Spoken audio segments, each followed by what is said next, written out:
आप सभी लोगों का स्वागत है एक बार फिर से केजे क्लासेस के यूट्यूब चैनल पर। थंबनेल आपने बिल्कुल सही पढ़ा।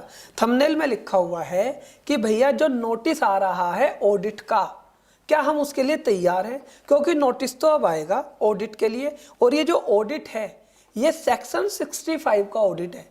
तो क्या हम उसके लिए तैयार है या नहीं, या इस नोटिस के अंदर क्या गलत बातें हैं, क्या सही बातें हैं?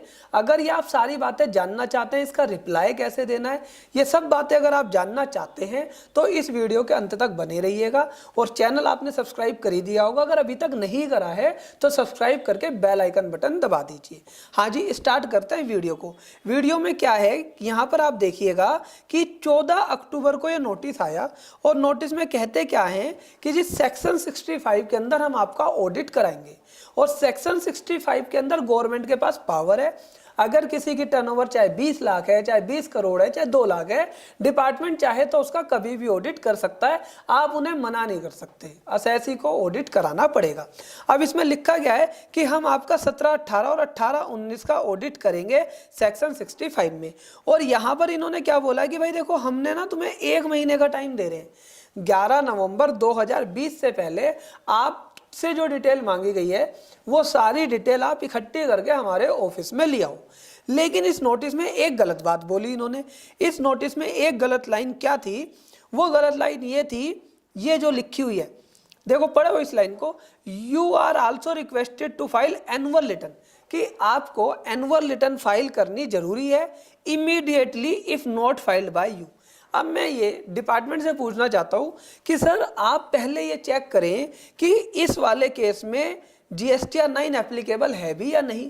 क्या पता जीएसटीआर 9 ऑप्शनल हो, और अगर वो एप्लीकेबल है भी तो जब गवर्नमेंट ने इसकी ड्यू डेट को बढ़ाकर 31 दिसंबर कर दिया है, तो आप पहले से कैसे किसी को बाध्य कर सकते हैं आप रिटर्न फाइल करने को?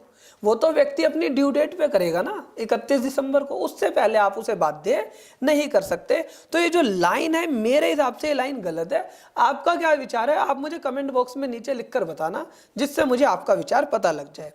और हाँ, जब ये नोटिस आया इसका रिप्लाई तो देना ही पड़ेगा। तो एनुअल रिटर्न के लिए तो आप समझ गए रिप्लाई दे सकते हो कि या तो जी हमारे पास एप्लीकेबल नहीं है, और अगर एप्लीकेबल है भी तो हम ड्यू डेट को भर देंगे या ड्यू डेट से पहले भर देंगे, आप हमें इसके लिए बाध्य नहीं कर सकते। अब रही बात की जी इन्होंने मांगा क्या क्या है, इन्होंने बहुत लंबी चौड़ी लिस्ट मांगी है। लेकिन ये क्या होता है, ये जो लंबी चौड़ी लिस्ट मांगते हैं ना, इसके लिए आपको परेशान नहीं होना। परेशान क्यों नहीं होना? क्योंकि ये जो लिस्ट मांगते हैं ना, जर्नली ये लोग कॉपी पेस्ट कर देते हैं। ये नहीं देखते कि क्लाइंट से क्या मांगना है, किस तरह का क्लाइंट है, ऐसा कुछ नहीं ये लोग देखते हैं, कॉपी पेस्ट कर देते हैं। डरना मत इस लिस्ट को देखकर। सर क्यों? यहाँ पर देखो, यहाँ पर इन्होंने गुड्स और यहाँ पर सर्विस 2 लिस्ट बना रखी होगी कि भैया सब क्लाइंटों से ये मांग लो, हो तो दे देगा, नहीं तो कोई बात नहीं। अब यहाँ पर पहले मांग रहे हैं कि एनुअल रिपोर्ट और डायरेक्टर रिपोर्ट। अब ये जो यहाँ से इन्होंने कॉपी पेस्ट करा है, ये किसी कंपनी का पेस्ट कर लिया, क्योंकि भैया ऑडिटर रिपोर्ट या डायरेक्टर रिपोर्ट की अगर हम बात करें तो वो तो कंपनी के केस में होती है। हो सकता है क्लाइंट कंपनी ना हो तो आपको नहीं देनी। P&L एंड बैलेंस शीट हो गई होगा, वो आपको देना है। नोट्स टू अकाउंट भी आपको देना है। ITR 6, अब यहाँ पे जो ये ITR 6 मांगी है कंपनी के केस में तो ठीक है, अगर आप प्रोप्राइटर हो तो ITR 4 या 3 हो सकती है, तो जो भी ITR है वो दे देना। ट्रायल बैलेंस मांगा है वो दे देना। कॉस्ट ऑडिट रिपोर्ट, भैया ये आपके में अगर एप्लीकेबल है तो दे देना, नहीं तो कोई बात नहीं। Tax audit report, sale tax की रिटर्न, और यहाँ पर जो ये मांग रहे हैं, कह रहे हैं soft copy of all return. ये सॉफ्ट कॉपी में सारे रिटर्न्स को मांग रहे हैं, मतलब आप अपनी पेन ड्राइव में ले जाना GSTR 3B 1 2A, GSTR 9 electronic cash and credit ledger. मैं डिपार्टमेंट से जानना चाहता हूँ कि भाई जो पोर्टल हमारा है वही पोर्टल आपका है। अगर आप चाहो तो सारी चीज़ें ओपन कर सकते हो, तो क्लाइंट को क्यों परेशान करते हो? रिसोर्सेज का मिस यूटिलाइजेशन क्यों करते हो? आप सारी चीज़ें वहीं से डाउनलोड कर लेना। क्या पता क्लाइंट से मंगाओ तो क्या पता वो कुछ गड़बड़ भी कर दे उसमें। तो मेरे हिसाब से ये डिपार्टमेंट को नहीं मांगना चाहिए, ये तो उसे वहीं से यूज कर लेना चाहिए। साथ में इन्होंने क्या मांगा है? Sample copy of sale and purchase, sales ledger and purchase laser.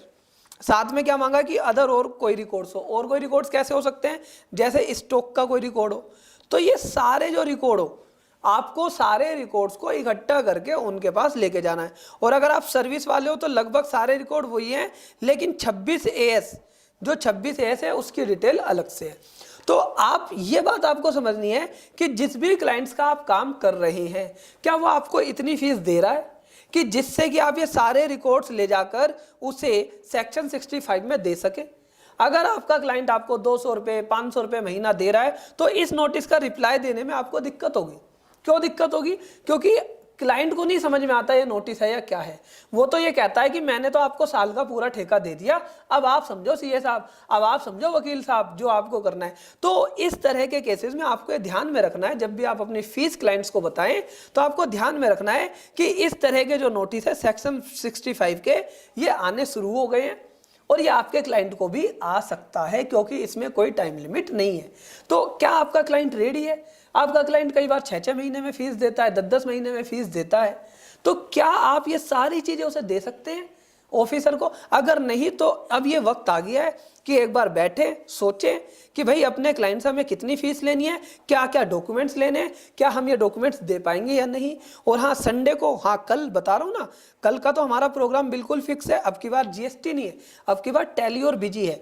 Tally busy का वेबिनार है, अगर अभी तक रजिस्ट्रेशन नहीं कराया है तो इन नंबर पे बात करके रजिस्ट्रेशन करा लेना। हाँ, ये खुशखबरी है, टैली और बिजी की पहली बार पेन ड्राइव लॉन्च करी है। 45 घंटे का कोर्स है, तो अभी डिस्काउंट में मिल रही है, अभी बुक करा लो। क्या सर सारी क्लास रिकॉर्ड हो गई? मैंने कहा नहीं भैया, अभी तो हमने कोर्स लॉन्च करा है। एवरी वीक 2 घंटे की क्लास आपको मिलेगी, ठीक है ना। तो लगभग 3 से 4 महीने में ये आपका कोर्स कंप्लीट होकर हम आपको दे देंगे टैली और बिजी का। तो अगर किसी ने बुकिंग नहीं कराई है तो करा लो। हाँ, मैगजीन के बारे में भी बता रहा हूँ भाई, नवंबर का जो एडिशन है 5 नवंबर तक कोशिश है आपको सॉफ्ट कॉपी दे दें, और फिर हम जल्दी से जल्दी 10 तारीख से पहले आपको प्रिंट कराकर हार्ड कॉपी भी दे दें। अगर किसी ने अभी तक मैगजीन को सब्सक्राइब नहीं कराया है तो ये जो नंबर है इस पर व्हाट्सअप करके सब्सक्राइब करा ले। फ्री की सैंपल कॉपी चाहिए तो भी मंगा ले, फ्री का सैंपल मिलेगा मई का। उसके बाद जितने भी एडिशन है, एक से बढ़कर एक एडिशन है, जो भी एडिशन है वो पेड पे मिलेगा। हाँ जी, 31 दिसंबर 9 और 9C की डेट है। अगर आपने फाइल नहीं करी है तो इसे फाइल कर लेना।